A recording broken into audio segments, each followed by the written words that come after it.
Àtẹ̀yẹ̀kú ó yí bèrè pé ìgbà abẹ́rẹ́ wọn pé wọn ò tọ́kọ́, bẹ́ẹ̀ wẹ̀wẹ̀ igba àràwọ̀ àwọn ò tóṣù. Ọ̀kan ṣoṣo ni wọ́n pòṣùpá, wọn a sì máa mọ́lẹ̀ jùgbà fìtílà lọ. Adé á fún ayédùn bá àpèdè àṣà. Níjọ́ tí bá àpèdè àṣà ń lọ rèé fẹnu ọlọ́tẹ̀ jóná. Ayédùn, mo pé mo ṣàṣetán ẹ wá gbà ó. Gbogbo aronipin, mo ṣàṣetán ẹ wá gbà. Láṣẹ Ìdùmarè, gbogbo apáta àáṣẹ́gun aláròká, bẹ́ẹ̀ láàrẹ̀ ní aronipin. Ẹ̀ka àṣálẹ́ ọmọ aládé gbogbo. Àṣà wa lóde òní ìlò àrùn dojú àṣà bolẹ̀ lọ. Láyé àtijọ́ à ń ṣe ojúṣe àṣà wa. Ẹ gbọ́ bí àwọn bàbá wa bí wọ́n ti wí. Àdúpẹ́ lọ́wọ́ Olódùmarè ọba tí ò sọ̀rọ̀ tí a lọ́rọ̀ òkété. Àbẹ́ẹ̀rí bí lọ́jọ́ tí òkété títí ń ṣáájò títí ń kó fìsànfìsàn nídìí èkùrọ́, ọjọ́ tí òkété títí ń fèkùọ́ dífá. Ọjọ́ wo lòkété joyè àwò? Ọjọ́ wo lòkété joyè nílé Ọ̀rúnmìlà? Àdúpẹ́. Èdùmàrè tí ò ṣe ọ̀rọ̀ tiwa lọ́rọ̀ òkété nídìí èkùrọ́ àti nílé Ọ̀rúnmìlà. Náà la fi ń kí gbogbo àwọn tí wọ́n dúró ti àṣà àti ìṣe àwọn bàbá wa tí wọn jí ó tẹ̀tì tí wọ́n ń gbìyànjú lórí pé bóò ni àṣà yìí ò ṣe ní parun, bóò ni ò ṣe ní dohun gbàgbé. Ọpẹ́ pàtàkì lọ́wọ́ ẹgbẹ́ èdè Yorùbá, èdè àti àṣà Yorùbá lóyin ládùn, eléyìí tí ó jẹ́ wípé wọ́n fi ìlú Èkó wọ́n fi ṣe ibùgbé, bó ti jẹ́ pé káàkiri àgbáńlá ayé la wà, torí ọ̀kan nínú ọmọ ẹgbẹ́ náà lèmi náà ṣe. Mo fi ààrẹ aṣíwájú Mósè Ìṣọ̀lá Ọmọgbọ́láhàn, ọba àṣálẹ̀ Yorùbá, mo fi kí gbogbo ọmọ ẹgbẹ́ pátápátá àtàwọn àgbààgbà àtàwọn èwe akú àṣekù àpérò ayẹyẹ ojúkojú ọlọ́dọọdún tọdún ní eléyìí tó wáyé ní ilé ìtura White Apple Hotel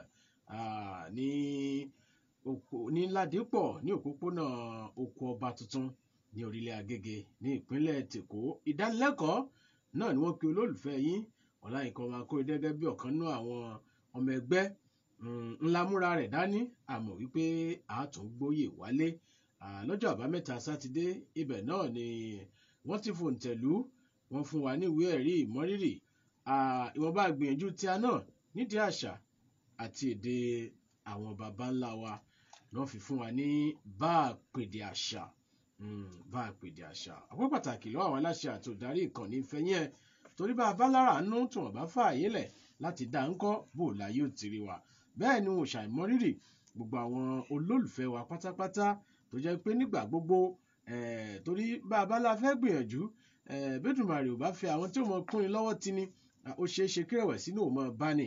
Alájà Aminat Abíọ́dún Babayẹmí, Ajá Kọ̀díjà Badmus Ìyá Salam Lámúnígun, gbogbo yín pátá náà ni mo mọ rírì yín o. Ajá Rọ̀ṣídá, olóyè Rọ̀ṣídá Adémọ́lá Ọlájùmọ̀kẹ́, karùn-ún ìyálóde ti ilẹ̀ Ọ̀mí Àdìó, gbogbo yín pátá náà la mọ rírì yín. Àtìlẹ́yìn àti àdótì yín náà ni Èdùmàrè ń lò ní pàtàkì tá a tún fi láǹfààní àti débi tí àtúndédúró. K'Èdùmàrè kó túbọ̀ mọ́ mú wa tẹ̀ sí ọwọ́ iwájú. Lẹ́ẹ̀kan sí ó ṣe pàtàkì, ó ṣe kókó fún èmi àti ká má jẹ́ kí àṣà àti ìṣe àwọn baba ńlá wa ká má jẹ́ kó parẹ́, ká má jẹ́ kó parun. Aláàjì mi Isaac Abdulgani Adémọ́lá ẹ̀gbọ́n mi dáadáa, Aláàjì alórí ní gbogbo amúnigun wa àgbókojó. Àwọn náà ni ààrẹ fún gbogbo tí ń jẹ́ ẹgbẹ́ ọ̀dọ́ nínú ọjà Àgbẹ̀ní Ògùnpa káàkiri gbogbo ibi tí wọ́n rọ kiri kádé. Ẹ ṣáà kú múra ọ̀túnla, àdúrà ọlọ́dọọdún tẹ̀ ẹ́ mọ́ ṣe lọ́jà, yóò yẹ wá kò ní í yẹ̀ ẹ́ lẹ̀ láṣẹ Èdùmàrè. Àmọ́ kí Mọ́gàjí olóyè amòfin Tírímìsíù Àgbọ́lágadé Kájẹwọlé mọ́gàjílé Olúpòyí ó kí mọ́gàjílé mọ́gàjí Kòbọ́mọjẹ́ mọ́gàjí Kòbọ́mọjẹ́ amòfin làwọn náà Abdulwase Adémọ́lá Balógun mọ́gàjílé Kòbọ́mọjẹ́ gbogbo ẹ̀yin olólùfẹ́ wa aládùúgbò tí wa bá mi àràbáwò olùṣẹ̀ṣẹ̀lẹ̀ Ìbàdàn àràbà Falérè Ọ̀dẹ́gbèmí ọmọ Ọ̀dẹ́gbọlá bàbá mi olórí káwọ́ lẹ́yìn tílẹ̀ Ìbàdàn àwo Fáfọrẹ́ olóyè Ọlátúbọ̀sún Ọlábánjí gbogbo yín pátá tí Èdùmàrè tí ó fi ń ṣegi lẹ́yìn ọgbà wa ọ̀rẹ́ mi dáadáa ọ̀rẹ́ mùlẹ̀mí ọ̀rẹ́ mi náà mi láti gbà ìwé Sulaiman Adisa Olúṣọlá Gbówórìn Mr Planner abánikọ́lé abániralẹ̀ gbogbo wọn Oyèwùmí Aládẹ́x gbogbo wọn pátá ipa kékeré kọ́ ni wọ́n ń kó nínú bóòlà àti ní kórẹ̀wẹ̀sì bóòlà àti mọ̀ tẹ̀síwájú Kédùmarè kó túnjọ jẹ́ kí a bára wa pẹ́pẹ́pẹ́ jìnnà lẹ́ẹ̀kan sí ẹgbẹ́ èdè àti àṣà Yorùbá lóyin ládùn gbogbo àwọn olólùfẹ́ mi bẹ̀rẹ̀ látòrí àwọn aláṣẹ àti olùdarí àti àwọn akẹgbẹ́ mi ní ìkànnì Fẹ́yìn ẹ̀ wọ́n ní ká dúpẹ́ lọ́wọ́ yín o fún rírìnà rírí wa tẹ̀sí mọ́ rírì wọn bá gbìyànjú wa tá à ń gbà bẹ́ẹ̀ ni mo kí àfùdá bàbá àgbàlagbà àwọn náà tó bá wa gbé sí ojúpò ti ibi tí wọ́n ti máa ń kọ nǹkan nípa àwa tí a jẹ́ pèdèpèdè sọ̀rọ̀sọ̀rọ̀ oníròyìn àti bẹ́ẹ̀ bẹ́ẹ̀ lọ ìyẹn Primus Media City Blog adúpẹ́ o iwájúwájú lọ̀pẹ́ ẹ̀bìtì ni ó mọ̀ rí sí ayédùnrè o bá a pèdè àṣà àdúpẹ́.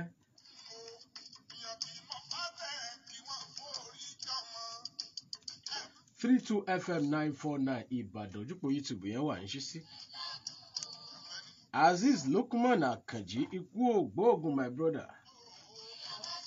Wọlábílẹ̀kan ẹja Usman Olúmídé Adégbòdù. 32 FM 949 Ìbàdàn ojúpọ̀ YouTube yẹn wà ń ṣí sílẹ̀.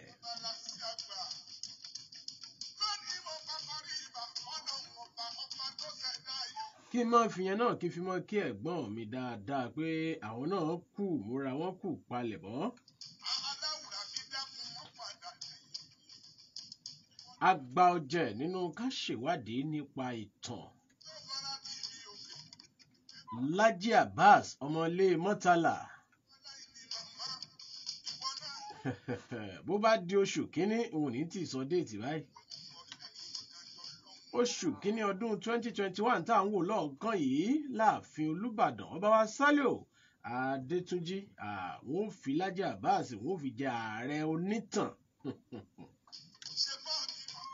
Ẹ kú palẹ̀mọ́ o Lájí Abbas ọjọ́ kò láyọ̀ àṣírí ó bò ojú òní tì wá oyè náà ó sì mọ́rí àtẹ̀gùn tẹ̀síwájú àti àgbéga ni ó sì jẹ́ láṣẹ Èdùmàrè.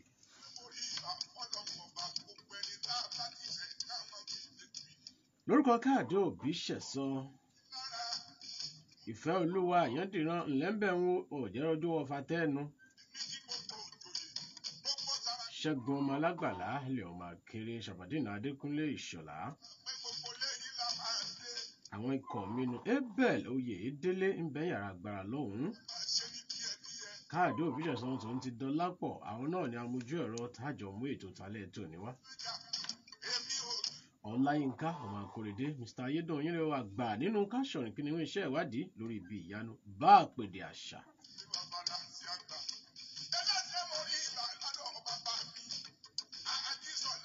Ọmọdé ilé ẹ̀ka ẹlẹ́yìn àgbààgbà ṣàlàáfíà ni mo tún bá yín. Nílà oòrùn níwọ̀ oòrùn láríwá ní gúúsù láàrin gbogbo òyìnká orílẹ̀ àgbáyé gbogbo tẹ́ ẹ ti ń láǹfààní àti wò mí gbọ́ mi. Ṣàtúbà yín dáadáa lálẹ́ tòní. A fẹ́ rojú ọjà bá a bá lọ táàbọ̀.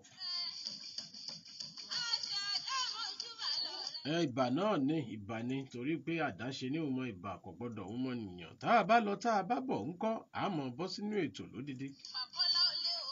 Kí máa fà ókò yìí náà kí n fi mọ kí ẹ̀gbọ́n wa dáadáa Àbátúndé Olúyẹdùn JP ààrẹ bí mi ti mọ kí wọn nu ọmọ Ààrẹ Ọ̀nà Kakanfò ní Àfọ̀njá. ọlá gángan náà ní ọjọ́ bíi ààrẹ náà ní ọjọ́ bíi wọn àwọn náà ní agbẹnusọ fún ìdílé olórí jagunjagun nílẹ̀ Ìbàdàn ẹ ṣe ọ̀pọ̀lọpọ̀ ọdún láyé o lọ́dún láàárọ̀ gbó làárọ̀ òsà lọ́dún láàárọ̀ mọ́bì lórí àtẹ. ó ti yá lójú ọjà bá a bá padà dé ètò àrà òmò tẹ iwájú ẹ̀lẹ́mbẹ̀ ohun ẹ̀kú kalẹ̀.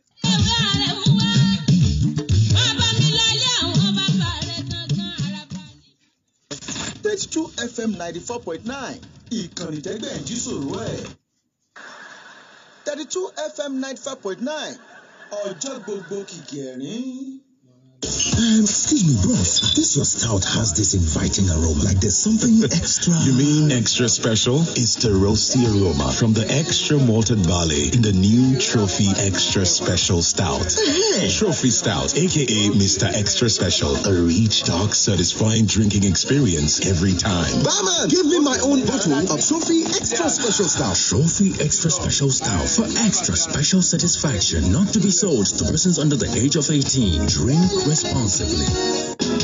Ó tẹ̀síwájú ó lọ ní kò dúró pọ̀pọ̀ ṣẹ̀ṣẹ̀ Black Friday nílé iṣẹ́ Top Success. Mú ìwà Adémọ́lá authentic yóò máa kí yín káàbọ̀ tajà fún yín lẹ́ka Top Success tó ń bẹ ní Dùgbẹ̀ Ìbàdàn. Ní Friday ọ̀sẹ̀ yìí ni o bó ṣe ń tajà fún yín lẹ́mọ̀ tẹ́wọ́ gbàgbọ́ tó ní ìtumọ̀ tí ó sì máa bá yín yàwòrán papọ̀. Wọlé rajà bíi iPhone, Samsung, Infinix, Tecno, Nokia àti bẹ́ẹ̀ bẹ́ẹ̀ lọ. Tó fi mọ́ tẹlifíṣàn gbẹ̀dú tó milẹ̀ fìríjì washing machine air conditioner àti gbogbo èlò létí ń lò ná pátá. Bẹ́ẹ̀ ni laptop wà àtàwọn èròjà fóònù tó jẹ́ fọ́lọ́kọ́ọ̀mù. Má sì gbàgbé àwọn àṣàyàn ọjà wà tó lè ra pẹ̀lú ìdá 50% péré tí n tó bá ló sì di tiẹ̀ lẹ́sẹ̀kẹsẹ̀ láì lásàkún owó mọ́. Friday ọ̀sẹ̀ yóò tíìkì. Bẹ́ẹ̀ bá ṣe ń pàdé mú ìwà Adémọ́lá authentic. Àtàdéṣínà Jagunmádé page 1 nílé iṣẹ́ Top Success tó wà lẹ́gbẹ̀ẹ́ First Bank adjacent Cocoa House Dùgbẹ̀ Ìbàdàn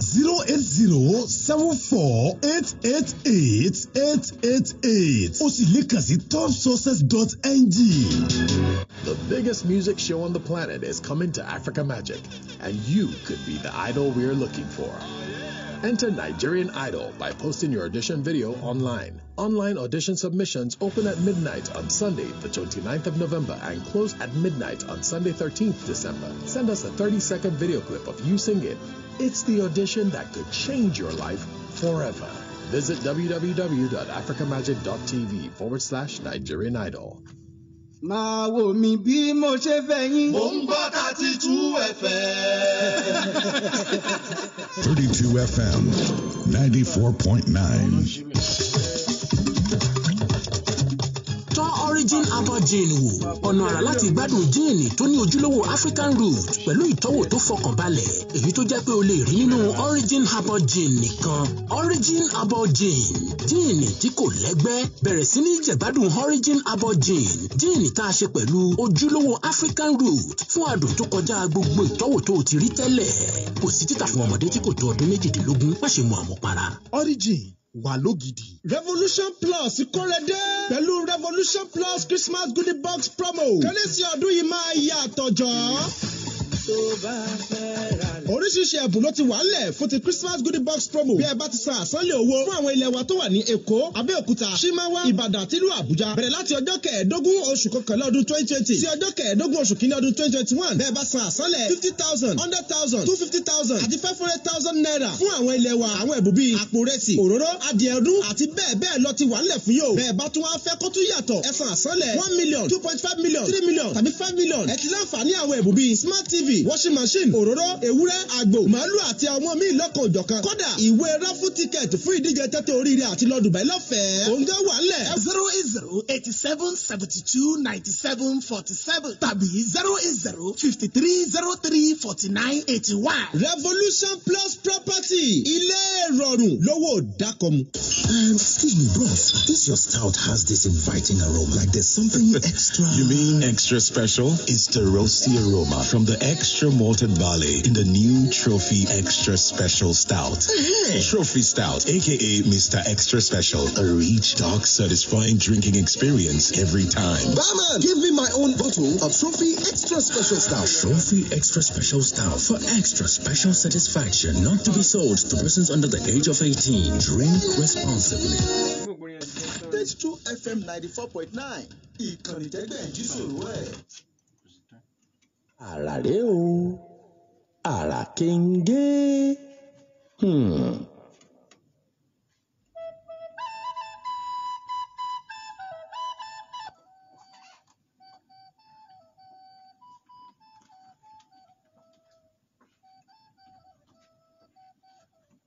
Ẹ káàbọ̀ látòjú ọjà. Ètò àrántẹ̀ wájú láti ìkànnì fẹ̀yìn ẹ̀ pẹ̀lú olólùfẹ́ yín Ọláyínká ọmọ Akóredé Mr. Yedun àgbà nínú káṣọ̀n kí ni iṣẹ́ ìwádìí lórí ibi ìyanu. Ìran agogo ńlá yín tí wọ ọmọ létí sísin mọ́lẹ̀ gbọ́n mí ọmọ tó ti dé. Akọ òkúta ṣé àwọn ni wọ́n ṣakọ aláǹgbá pèsìn. Kànjọ́gbọ́n ni wọ́n pè lọ́ba àgbà kòtògìrì bá bọ́ọ̀rùn ẹsẹ̀. Ṣé ẹ gbàgbé pé ìjẹ́ẹ̀dógún náà lábẹ̀rẹ̀ lórí ìrìn àjò àrà sí ìlú Àfò ní ìpínlẹ̀ Oǹdó. A ti sọ ìtumọ̀ bí wọ́n ti tẹ ìlú yìí, ìtumọ̀ ibi tá a ti rí Àfò, ìbáṣepọ̀ tó wà láàrin Àfò àti Ọ̀wọ̀ àti àwọn nǹkan míì tá a sì tẹ̀síwájú níjẹ̀jọ́.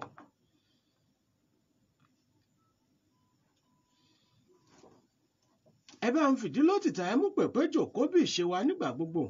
Ẹ fẹ̀yìntì kẹ́ ẹ gbọ́dí ọ̀rọ̀ ṣe elételèté yé oníyè ìyé ni tá a bá ṣe níyé ni yéké. Mo ṣèwádìí ọ̀rọ̀ ó sì yé mi. Ẹ jẹ́ àjọ rìnrìn àjò ẹ̀mí fún talẹ́ tòní gẹ́gẹ́ bí ìṣe wa nígbà gbogbo. Ẹ bá ń ké sálára ìránṣẹ́ sáájú rẹ̀ mọ́ ọjà àrùkò ìdílé ọ̀wá àrọ̀gbọ́n àga ìmọ̀ta ìdá alágòdẹ tí ọtí ẹ̀ ní kéje. Ẹ̀jọ́ yé wọ̀nyí pé àgbà ìṣúwó tí yakọṣẹ́ ìwádìí ó mọ̀ tó ti dé lálẹ́ tòní tí ó tún mọ́ pabìyàbìdún àwọn tó mú bọ̀ rìn àjò àrà. Ẹ jẹ́ àtẹ̀wájú. Mo kí alàgbà Bẹ́ńfágbóhùn àti olóyè Àṣàrà. Ọpẹ́ pàtàkì lọ́wọ́ arábìnrin Ọbáfẹ́mi Fúnkẹ́ àti ọ̀rẹ́ mi Andrew Samson Adéọlá tá a jọ rin ìrìn àjò ọ̀hún àti àwọn ikọ̀ mi náà. Nínú àwọn tá a fẹ́ mú détí gbọ́ wa, omi kan ń bẹ nílùú Àfò tí wọ́n ń pè ní omi Atan àbí ká pè ní odò Atan. Omi tá à ń sọ yìí kì í ṣomi tí ń sàn o. Omi adágún ni. Àìwáṣàn rẹ̀ rèé nígbàkúùgbà tẹ́ ẹ bá débẹ̀ kò ní gbẹ o. Nígbàkúùgbà lómi máa ń bẹ̀ẹ̀bẹ̀ bó ti jẹ́ pé nínú ẹ̀rùn la lọ tó òòrùn mú gidi gan. Omi yìí ó kún síbẹ̀ ni o.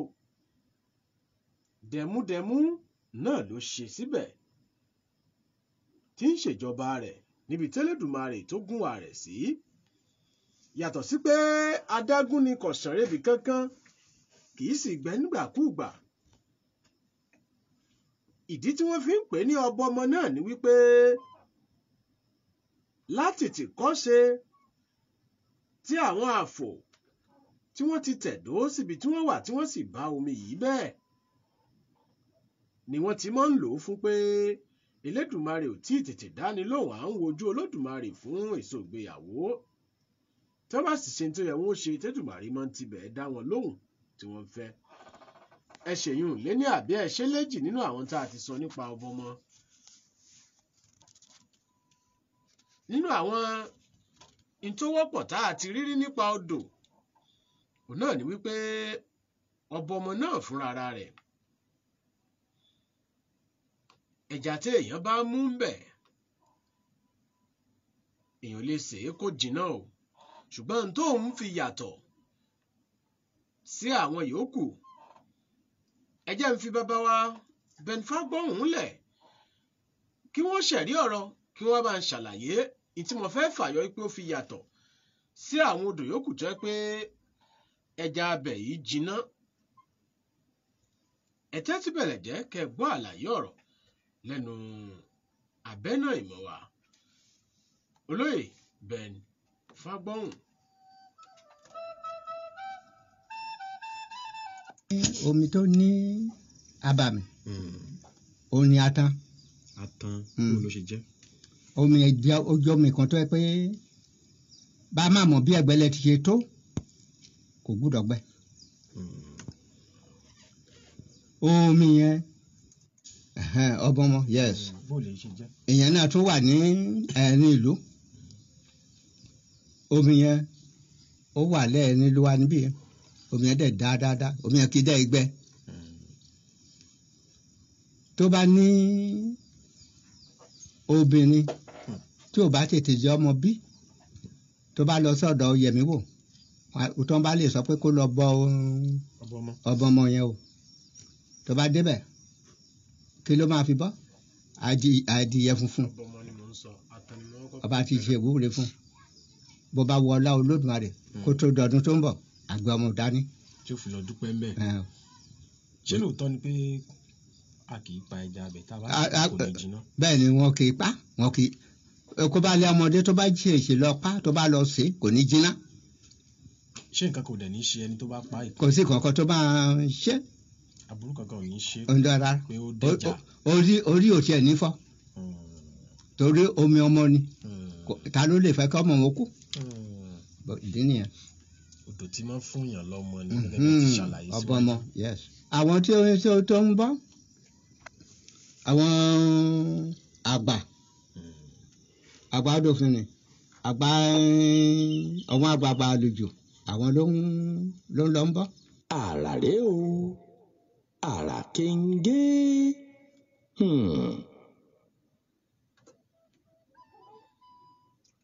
ọ̀rọ̀ náà lẹ gbọ́ lẹ́nu bàbá alàgbà Ben Fagbon yẹn tí mo fẹ́ fàyọ tí mo fi ló yàtọ̀ sí àwọn odò yòókù náà ni wípé kò sí ní tí ó ṣe ẹni tí ó bá ṣèèṣì pa ẹja abẹ ṣùgbọ́n àwọn odò míì èèyàn pa ẹja abẹ tán bá ti lé èèwọ̀ ni wọ́n pa ẹja abẹ tí ò sì tún ní jiná kéèyàn fara rí lọ pàápàá jùlọ nínú àwọn iṣẹ́ ìwádìí tá a ti mú wá rí náà ní ti Sogidi omi adágún Sogidi ti ń bẹ̀ láwẹ́ àwọn tó dẹ̀jà tí wọ́n pẹja abẹ rí ọmọ tójú àwọ̀ rí Sulaiman Ayọ̀dèjì Gíga ẹ ṣeun 32FM 949 Ìbàdàn ojúpọ̀ YouTube eléyìí tí fi láǹfààní àti darapọ̀ mọ́ wa nù.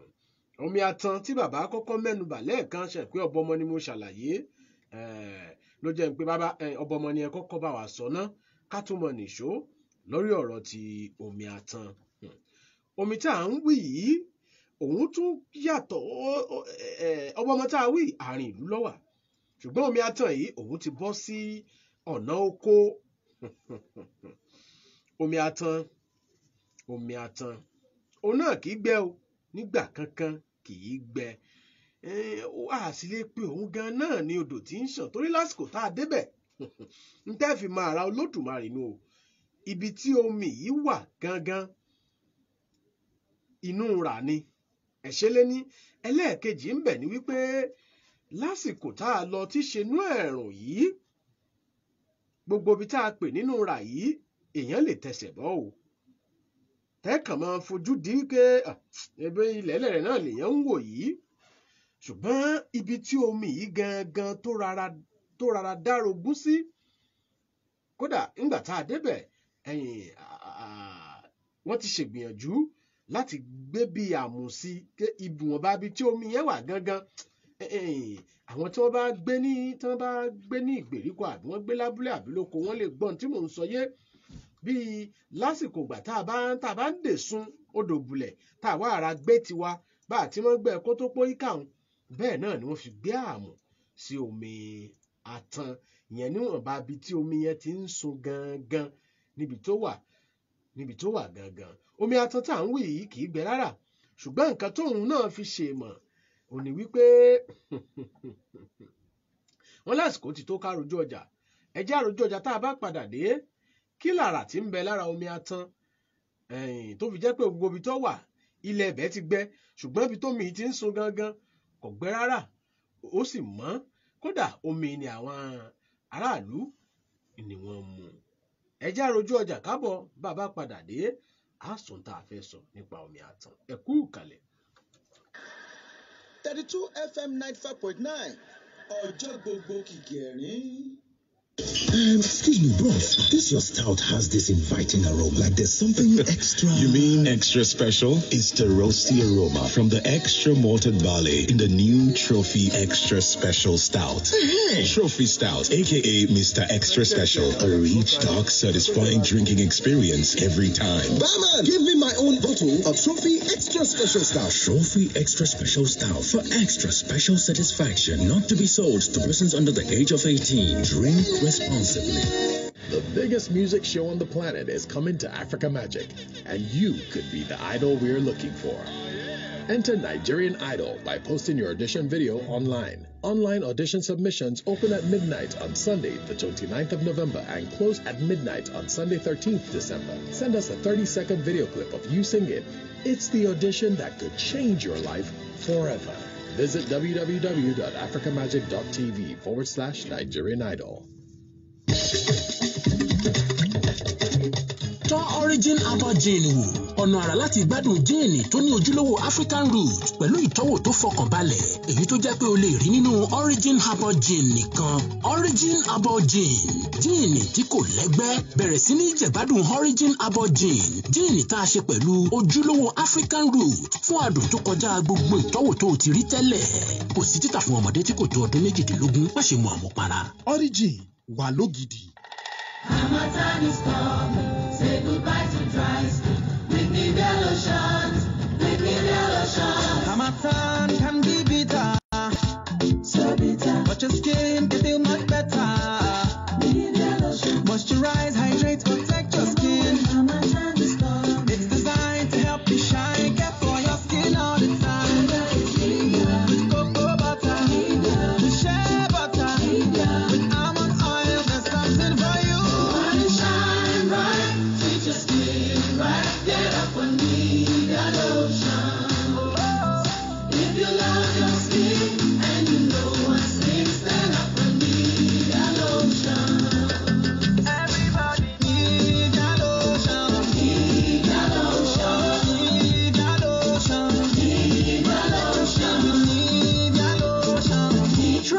Body lotions and say goodbye to dry skin this Harmattan. Ohun tó dáa ni pé ká máa wà ní mímọ́ tónítóní tinú tìta nígbà gbogbo. A ò gbọ́dọ̀ fààyè gba ìdọ̀tí àti gẹ̀dẹ̀gẹ̀dẹ̀ inú ara tí ṣàkóbá fún ìlera ẹni. Ilé-iṣẹ́ tónítóní Herbal Healthcare Nigeria Limited ti fi ewé àtegbò ṣàgbékalẹ̀ ọ̀nà àbáyọ fún onírúurú kùdìẹ̀kudiẹ tó ń kojú gbogbo ènìyàn. Nípasẹ̀ ìlú ewé àtegbò pọ́nbélé nílànà ìgbàlódé. Ó yá ṣàfọ̀mọ́ gbogbo ẹ̀ tónítóní. Kára ó yá gágá. Kára ó fẹ́rẹ̀ lẹ̀. Kó bọ́ lọ́wọ́ ara títa. Pẹ̀lú tónítóní cleanser bitters tó ń fara lókun láti dènà àìsàn. Àti tónítóní herbal flusher powder tó ń fọ̀dọ̀tí inú ẹ̀jẹ̀ mọ́ tónítóní. Tọkùnrin tóbìnrin ló ń lò tí wọ́n sì ń lálàáfíà. Ìmí ìtúni tónítóní herbal capsule tó wà fún ìlú ọkùnrin nìkan. Dángájíá pẹ̀lú tónítóní herbal capsule for men. Ọkùnrin làdá nígbà gbogbo. Ilé-iṣẹ́ tónítóní Healthcare Nigeria Limited ló ń pèsè àwọn oògùn ìbílẹ̀ wọ̀nyí nílànà ìgbàlódé. Àjọ NAFDAC fòǹtẹ̀lù. Ilé-iṣẹ́ tónítóní wà ní Block AB9 Tinubu Modern Market Mọ́ṣáláṣí bus stop Ìpájà Road nípínlẹ̀ Èkó àti Mojoyinlọ́lá shopping complex Mọ́nàtán Ìbàdàn nípínlẹ̀ Ọ̀yọ́. Àwọn alágbàtà káàkiri àgbáyé. Telephone 0803-371-5988. Tónítóní ń sọ ìlera ẹni dọ̀tun. Uncle Dentist, wetin be cavities and how Colgate take dey protect my teeth from cavities? Shey dey use comfort? No dear, na hole for teeth dey cause most tooth pain wey be cavity. But if you use Colgate Maximum Cavity Protection take brush every day, the confirmed formula go help keep natural calcium inside our teeth wey go protect them from tooth decay. Time don reach to upgrade to the world's most chosen toothpaste, Colgate, because Colgate locks calcium in. Yes, cavities out! Now, the Nigerian Dental Association, they recommend Colgate. Excuse me, boss. This your stout has this inviting aroma. Like there's something extra. You mean extra special? It's the roasty aroma from the extra malted barley in the new Trophy Extra Special Stout.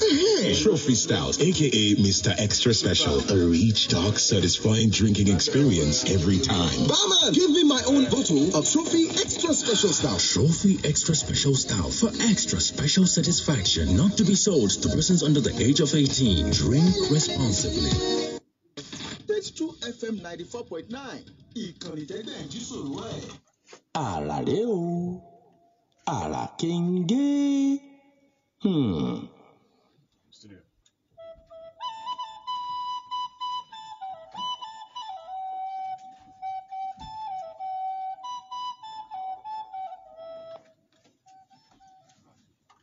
ẹ̀kọ́ etí gbọ́ ètò àrántẹ̀ wájú láti ìkànnì fẹ́yìn ẹ̀ ibi tá a bọ́rọ̀ dé omi atán ẹjá gbọ́ àlàyé nípa ohun tí alàgbà Ben Fagbon tí wọ́n sọ nípa omi atán tí mo fẹ́ yàn pàbí àbìdúnbẹ̀ lẹ́ẹ̀kan wípé ó tún fi yàtọ̀ sí pé àyíká rẹ̀ ọgbẹ tíbi tóun sì ti ń dá sun tí wọ́n padà gbé àmù sí láti dáàbò bo ibẹ̀ yìí